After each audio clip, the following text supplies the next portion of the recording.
দর্শক, আমরা গোপালগঞ্জ প্রতিনিধি সজীব বিশ্বাসের সঙ্গে যুক্ত হচ্ছি। সজীব, অগ্নিসংযোগের পর রাত থেকে চলছে কারফিউ, এই বিষয়ে আপনি আমাদেরকে কি জানাবেন? এই মুহূর্তে কি অবস্থা বিরাজ করছে সেখানে?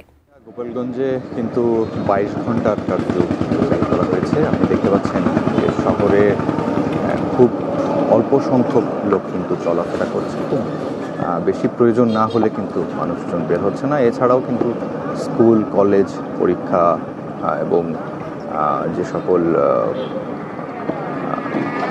দোকানপাটগুলো রয়েছে সবই কিন্তু বন্ধ রয়েছে। আমি যদি একটু দেখানোর চেষ্টা করি, এখন এই মুহূর্তে আমি রয়েছি গোপালগঞ্জের শহরের লঞ্চঘাট নামক স্থানে।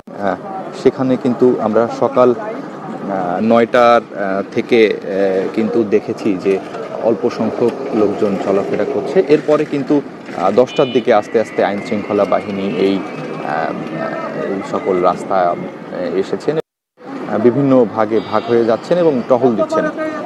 সেনাবাহিনী, বিজিবি, পুলিশ যৌথভাবে কিন্তু তারা এই শহরের বিভিন্ন জায়গায় টহল দিচ্ছেন এবং এখন পর্যন্ত আইন শৃঙ্খলা বাহিনী কিন্তু 14 জনকে গ্রেফতার করেছে। এবং এছাড়াও দেখতে পাচ্ছেন যে শহরে কিন্তু থমথমে পরিবেশ বিরাজ করছে। গতকালের যে ঘটনা, এটি অ্যান্টিব্যাকটেরিয়াল অ্যাডিটিভ যুক্ত সেরা ওয়াটার ট্যাঙ্ক বিশুদ্ধ পানিতে ব্যাকটেরিয়া জন্মাতে দেয় না। কোনো মানুষ খুব একটা কাটিয়ে উঠতে পারেনি এমন মনে হচ্ছে। এবং দেখতে পাচ্ছেন যে রাস্তার মাঝখানে যে সকল ট্রাফিক আইনের যে সকল ছিল সেগুলো কিন্তু এখনো পড়ে আছে। এবং আমরা দেখেছি যে থেকেই কিন্তু মানুষজন একদম না বেরোলে বের হচ্ছে না। এবং এখন থেকে কিন্তু আমরা দেখেছি যে সকালে যেমন খুব অল্প সংখ্যক লোক ছিল, এখন কিছুটা একটু বেশি আছে। মানুষজন কিছুটা ঘর থেকে বের হচ্ছে, প্রয়োজন ছাড়া কেউ বের হচ্ছে না। তো সব কিছু মিলিয়ে গোপালগঞ্জে কিন্তু একটি থমথমে পরিবেশ বিরাজ করছে সাজিয়া। তো এর আগে আমরা গতকালকে দেখেছি যে এনসিপির যে জনসভা ছিল, সেই জনসভা পরেই যখন তারা জনসভাটি শেষ করে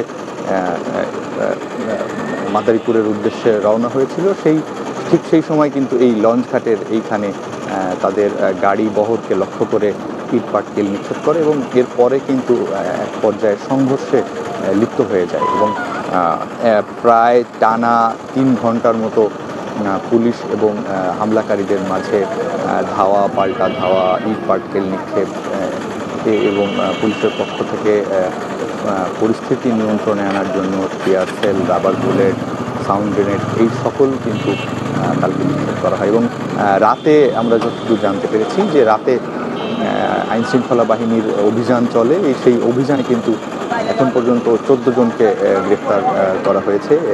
আমরা এর আগেও দর্শকদের বলেছি। তো সব কিছু মিলিয়ে গোপালগঞ্জ শহরে কিন্তু খুব থমথমে পরিবেশ বিরাজ করছে। এবং এখন পর্যন্ত আমরা যা দেখছি যে আইন শৃঙ্খলা বাহিনী আস্তে আস্তে বেলা বাড়ার সঙ্গে সঙ্গে কিন্তু তাদের তৎপরতা বাড়াচ্ছে এবং তারা বিভিন্ন সময় শহরের বিভিন্ন রাস্তায় টহল দিচ্ছে। এবং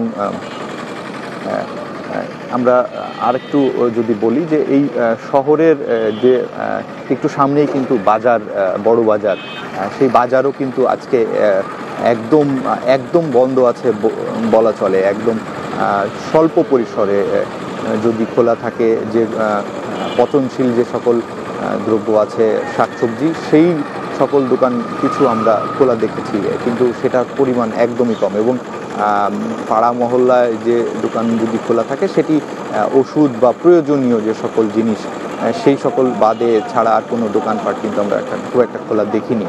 তো এই ছিল আমার কাছে গোপালগঞ্জের কারফিউ পরিস্থিতির সর্বশেষ